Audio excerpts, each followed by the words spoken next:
नमस्कार. आज मी बनवते आहे वांग्याचे भरीत. वांगी चांगली गॅसवर भाजून घेतली आहेत. भाजायच्या अगोदर मी खात्री करून घेतली होती की वांगी किडकी नाही आहेत. भाजलेली वांगी व्यवस्थित सोलून घेतली. बाहेरचा जळलेला भाग पूर्ण काढून टाकला आहे. नंतर मी सुरीने बारीक बारीक तुकडे करून सुरीने स्मॅश करून घेतले. 5 हिरव्या मिरच्या, 12 लसूण पाकळ्या, 1 इंच आले आणि 1 मूठ कोथिंबीर याचा मी ठेचा बनवून घेतला.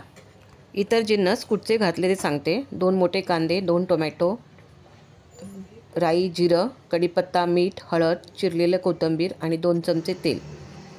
राई, जिरं आणि कढीपत्ता टाकल्यावर कांदा परतून घ्यायचा. कांदा पूर्ण ब्राऊन करायचा नाही. कांदा हाफ फ्राय म्हणजे कांदा फक्त मऊसर शिजू द्यायचा. कांदा शिजल्यावर त्यात हिरवा ठेचा घालायचा व 2 ते 3 मिनटं परतून घ्यायचं व नंतर कोथिंबीर घालायची. टोमॅटो, हळद आणि मीठ घातल्यावर टोमॅटो एकजीव होईपर्यंत शिजू द्यायचे. आता स्मॅश केलेले वांगे व अर्धी वाटी शेंगदाणा कूट घालायचे. महत्त्वाचे म्हणजे शेंगदाणा कूट नसेल तरीही भरीत चविष्ट लागते. तयार आहे सर्वांना आवडणारे वांग्याचे भरीत.